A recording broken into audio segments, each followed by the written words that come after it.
Welcome. You're listening to Latin Waves with your hosts, Sylvia and Sylvia Richardson. Latin Waves is more than just hot rhythms. This is a show about community, about creating a culture that is inclusive and based on fairness. Because everyone deserves dignity, respect, and has something to contribute. A new world is possible, and it all starts with us.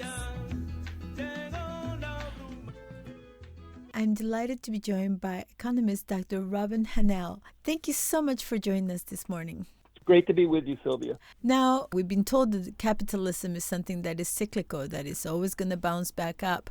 But as we saw within the 1920s, that there were 3 decades that the economic downturn just seemed to go on forever.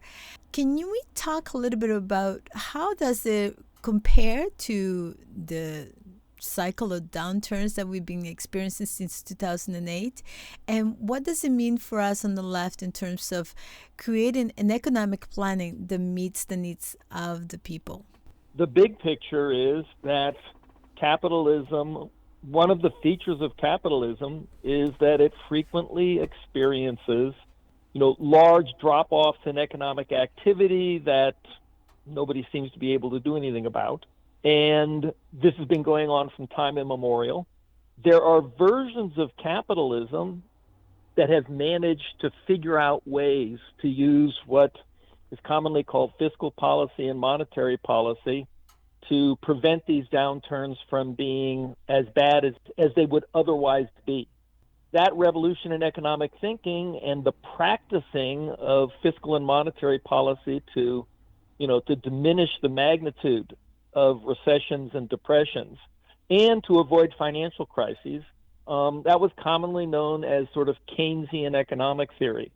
But over the past 40 or 50 years, that theory has fallen, out of vogue. It's been replaced by, a very neoliberal version of how capitalist economies should run. And as a result, we have gone backward in terms of how much pain we periodically go through because the economy simply doesn't operate on all cylinders. People lose jobs. When they lose jobs, they don't have money to buy things, and then there's more jobs lost. That kind of dynamic and financial crises have become more prevalent over the past 40 years in what you might call the neoliberal era. That, together with the greatest escalation of inequality of wealth and income in the history of the world, in human history, is basically what characterizes our present age.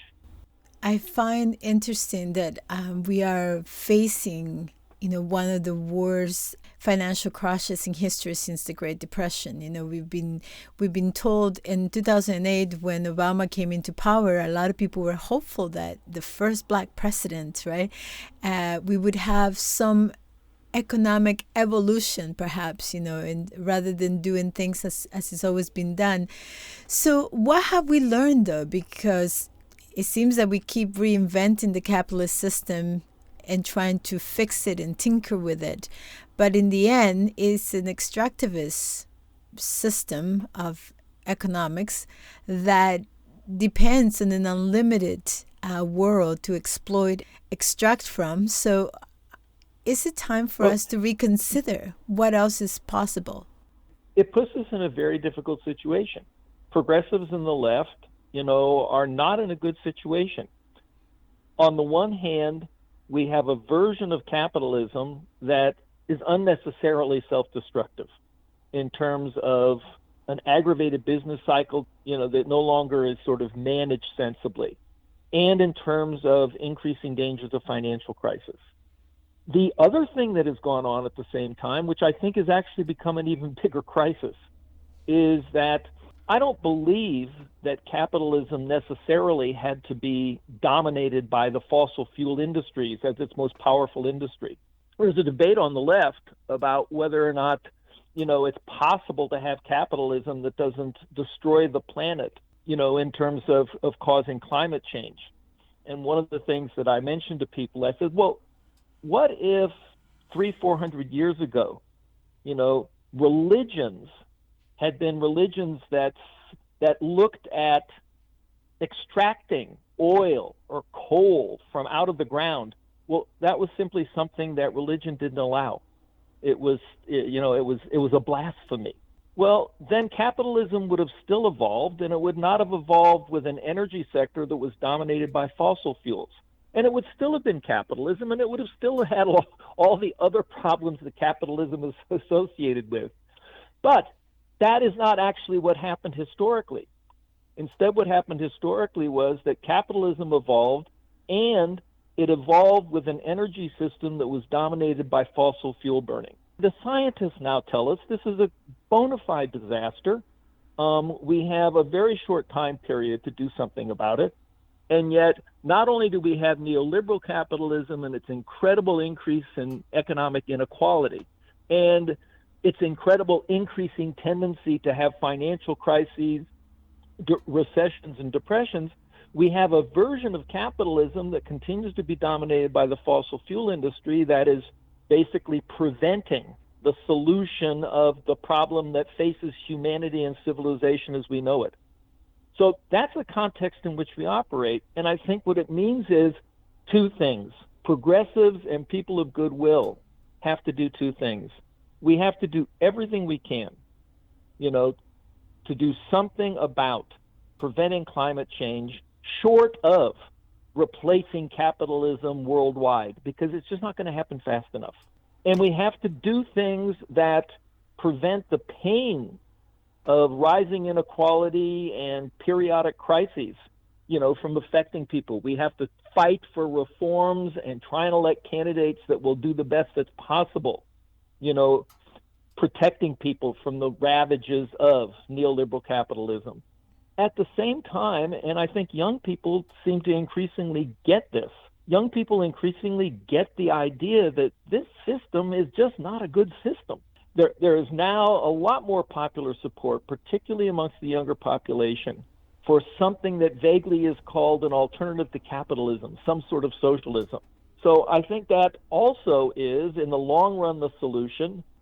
Now, you have been a wonderful, not only observer, but also deeply participant in the development of an economics, a planned economics for people from the bottom up. Looking at our social movements, over the last 10 years, beginning in the shadow of the largest financial crash, in 2010, from which we haven't recovered yet, we have seen many movements. We saw the Occupy movement, an idea that horizontalist response to the financial crisis, will allow us to not only reform but also transform the way we see ourselves being impacted by the economic system we engage with.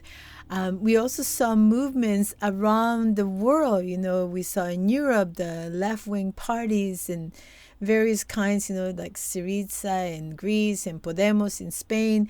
And all of this very good energy of youth and, mobilizing and imagining a world that it is also global in its resistance to capitalism, because transnational corporations don't see nations, they see capital. So what have we learned? What can we draw from now that we have been forced to retreat into isolation through the fear of pandemic, through the fear of repression from governments who have used the pandemic to repress their populations? In some countries, we've seen how martial law has returned, forcing people into their homes. And so our ability to come together, to share ideas, to unite and reimagine our world, because we are part of it, has seemed to be curtailed. What do you see are some of the lessons that we need to remember and keep alive and keep returning to? The people running the world are doing a worse and worse job of it. That becomes apparent to people. But the reaction can take two forms. Part of the reason that we're getting the rise of right-wing fascist political tendencies in some places in the world is because the system isn't working. And that's one response. The other response is a progressive response. You just mentioned a number of things that have been very, very positive over the past 15 or 20 years. You mentioned, Syriza in Greece that said, the European Union, you are creating a disaster in Greece. We can't let this happen. Now, Syriza and that government basically was beaten down. And the same thing happened in Spain with the rise of Podemos. And you mentioned Occupy in the United States, and there was Uncut in England at approximately the same time. There was the Arab Spring. And in Latin America, we have the recent Chilean election. What we're observing is a period of history in which there are tremendous crises that are being created by the present entrenched system. And there's basically two responses to it. One that's progressive coming from the left, and the other that is going back to fascism, going back to racism, and going back to authoritarianism, which is not a solution for any of the problems. I've spent most of my intellectual life working on, a desirable alternative capitalist economy. I work with larger, expanding group of people, believe that this is a vision that is attractive, that we participate in conferences. And people I work with participated in literally 10 or more conferences about alternatives to capitalism. There was one in Germany that was organized largely by libertarian socialists or anarchist groups in Germany. Yesterday there was one that took place in Shanghai, although it was virtual, World Association of Political Economists. And it was basically Chinese members of that association that organized a huge conference. And there were panels about alternative to capitalism, et cetera. This is something that is more actively discussed as the present system is clearly more and more dysfunctional. Particularly young people are interested in talking about solutions, and they want solutions that aren't the same as the same old stuff that socialists were selling in the 20th century. They don't want Soviet communism. They don't want Leninism and Leninist political parties, but they want to know, well, what is the alternative? And they want to hear some concrete answers. They don't want to hear platitudes about we want an economy, that's democratic. We want an economy that's fair. Well, yeah, of course, who doesn't? But that's not the same as, well, how would you go about doing that? And what have you learned from failures to attempt to do that, in the past? So there is a lot of work that's going. There's a lot more work going on in that regard, than at any point in my lifetime.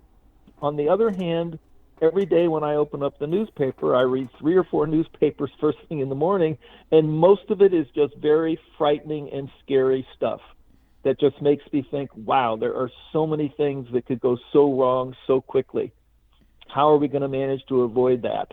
And instead, prevent disaster while we're building for a better future. I think that's just the nature of the beast, and will be for some time. That's beautiful. I love that you mentioned that, because in many ways, for a lot of people, they think of September 11 as something that happened in the United States. But for Latin Americans, September 11 is about Chile. Introduction of neoliberalism by coercion, by, brute force. And you mentioned how the recent elections not only bring us renewed hope, to see how the countries of the South are continuing to move in the direction against austerity, against neoliberalist campaigns, of more cutbacks to the social networks that we have fought for generations now. So what excites you about the social movements of the 21st century and the possibilities that we are able to co-create, that you are seeing taking root, perhaps from some of the conferences you've attended, but also from your own local community activism? I was terribly, terribly anxious about the Chilean election, because something similar is, there's something that's happening most places right now, which is the shrinking of the political middle. That's happened in the United States. You see that happening in Europe. And in Chile, it certainly was very, very, very clear that the attractiveness of the sort of political middle had worn down to the point where there was an election in Chile that just happened, where there was a candidate who was very clearly out there on the left, and there was another candidate that was basically in praise of Pinochet and everything he had done and stood for. And in that situation, it's almost ironic that in some ways the shrinking of the political middle is a scary thing. On the other hand, it gives rise to opportunities for a candidate on the left who is much more bold about changes that have to be made to get elected. Now, had the fascist won the election in Chile, it would have been a disaster. I mean, it would have been sending Chile back 50 years in time. On the other hand, what happened was a very progressive candidate, far more progressive than I think could have been elected in Chile in a different political environment, before the shrinking of the political middle there. And so I'm very optimistic about that. Now, you and I both know we have seen left governments, progressive governments, win elections in Latin America over the past 20 years. And most of the time, they have basically fallen on hard times. They have been unable to implement their programs. And it hasn't seemed to matter really very much whether it was a President Clinton or President Biden, or a President Obama, or it was a President Bush, or it was a President Trump in terms of U.S. foreign policy in Latin America. So we've seen this. We've seen this in Argentina. We've seen this in Ecuador. We've seen this in Venezuela. We've seen this in Uruguay. And now we're seeing sort of, used to be called the pink tide in Latin America. And I don't know whether it's pink tide anymore, but Chile is the newest situation in which we have a progressive government coming to power in a Latin American country that is committed to and was voted in by 55% of the population on a program that says we want large progressive changes. So what will come of that remains to be seen. But it's certainly a very, very positive thing, and positive things like that have continued to happen, and I believe will continue to happen. And what we need to do is make sure that when they happen, that they are more successful. And we'll see whether that's possible. Now, as we come towards the end of our interview, I want to focus a little bit on the West, because in the U.S., there is a lot of influence, right, of U.S. intervention in the region. And as you point out, the global South is doing what they can to resist, to create new alternatives, and their success will be dependent on the level of mobilization we have internally within the U.S. and in Canada, where through, whether it be military or economic invasion, many of those movements have been co-opted and disrupted. I mean, it remains the job of people in the United States to do everything within our power to prevent our elected government, whether Democratic administration or Republican administration, from interfering in negative ways in the political affairs of Latin American countries. I think that's a sacred duty of progressive U.S. citizens, and we need to continue that battle. And unfortunately, we don't have either of our political parties, that can be trusted to do what Franklin Roosevelt once called back in the 1930s, when Mexico was the most sort of progressive and revolutionary government in Latin America back in the 1930s. The United States had to make a decision about, well, how are we going to interact? Are we going to try and essentially, work against, the progressive forces in Mexico? And Roosevelt announced something he called the good neighbor policy. We need a good neighbor policy toward Latin America. I mean, that should be the goal of progressives in the United States. And we have not had one since Franklin Delano Roosevelt. It was very short-lived under Frank. You can question whether it was sincere under Franklin Delano Roosevelt, but it certainly has not been a good neighbor policy any place in Latin America ever since. And that remains one of the sort of ugly historical legacies, of U.S. political history that needs to be overcome. And it's people inside the United States that have to continue to work to do that. Tell us about your latest book. I've been working on this project. How would you actually make all the decisions be made?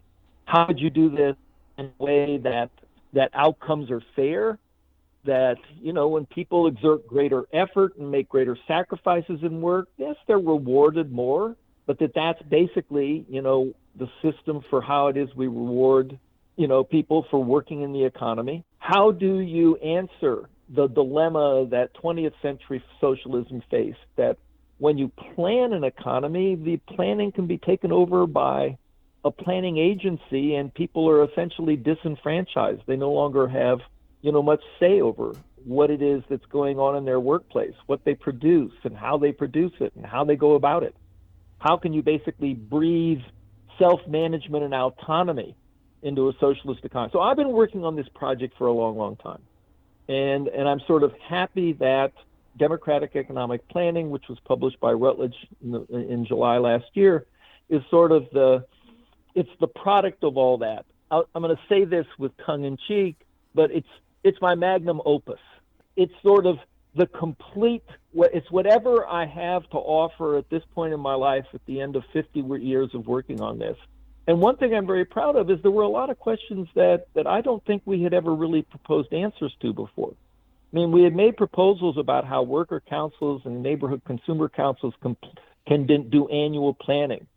We had not, up until recently, we hadn't been able to do computer simulations of the planning process to see, well, just how long would it take, and would it be too much of a burden on people's time to go through this planning process? And one of the things I'm really happy about in the new book is we published the results of our computer simulations that say people who feared that this kind of participatory planning would just take up so much of people's times that it becomes a practical impossibility, that those fears seem to be unwarranted. That, in fact, the annual planning can be done in a very, very reasonable time period. But we hadn't talked about investment planning. We hadn't talked about long-term environmental planning. We hadn't talked about strategic international economic planning. I mean, the way socialism is going to come about, we're not going to have a world revolution. I mean, at one point in time, socialists thought back in the early part of the 20th century, late 19th, 20th century, that once socialism came, it would be a world revolution.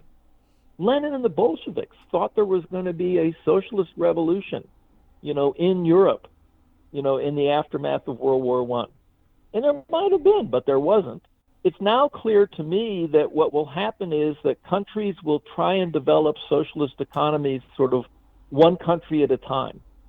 And that means that a country that's trying to develop a socialist economy is going to have to deal in a world where most of the other countries have capitalist economies, where there continue to be large differences in levels of economic development. So we had never addressed before, and now we do in this book. Well, concretely, how would a socialist country engage in international trade? Would it engage in international financial investment? Would it engage in direct foreign investment?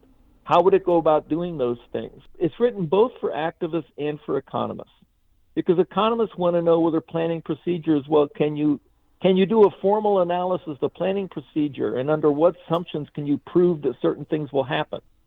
So we've provided those kinds of answers for professional economists, but we've also provided answers to all sorts of questions about how would this be decided? How would that be decided? And maybe our answers aren't all the best answers, but at least they are answers so you can argue about it, you can talk about it. So our attempt is to sort of advance the intellectual quality of discussions going on amongst people out there who do think we need to have something at some point in the 21st century that is not a capitalist economy. What does it look like? How would it be? What would make it more desirable? How would all the problems that have to be solved get solved in ways that are better? So for the first time, address in an entire chapter the issue of reproductive labor, because reproductive labor raises issues that are different from the kind of work that goes on in factories and farms. How is it organized? How is it rewarded? And what measures are we going to have to take to make sure that the sexist bias of both the organization carrying out and reward for reproductive labor, does not continue in a desirable society, which it should not. So on that issue, there are some concrete new proposals and discussion for people to chew on. Also with regard to what is necessary to overcome the legacy of racism. Thank you so much for all the ways that you engage with, I guess, one of the primary ways that we see ourselves. Economics to me is just another social organizing system, and yet most people are left to believe that it's so complicated, it's so complex, we should be left out. But in your book, you're inviting us to be part of this democratic planning, and I think that's refreshing. Thank you again for all the work that you put into this. And for people who want to access your book, how can they learn more about it? Where do they get it? It was published in July, and it's available in hardback, way too expensive. That's for libraries. It's available in paperback. It's also available as an ebook, so you can get it on a Kindle. You can do it that way. It was published by Routledge. There is another book that covers similar ground, but is addressed to non-economists. And that book is called A Participatory Economy, and it will be published by AK Press here in the United States, and it'll be published in probably by July 2022. So by this summer, there'll be another book that comes out. The second book is very explicitly written for people who are not economists. It's covering these issues, but you don't have to have had, considerable economic training to go through a lot of the material. Whereas the Democratic Economic Planning book, it's got all the tough stuff and the technical stuff in there. So it's heavy going. But it's available. Routledge sells it on their website. Amazon, of course, sells it.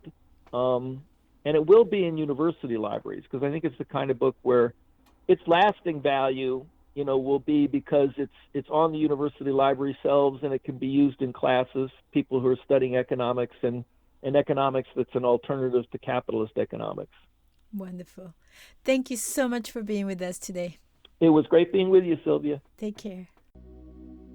Thank you for listening to Latin Waves. Latin Waves is an independently produced syndicated radio program made available for free to campus and community radios, and also to the world at latinwavesmedia.com. Please visit the website to hear previous shows, hear about upcoming events, and consider becoming a member for as little as $1 per month.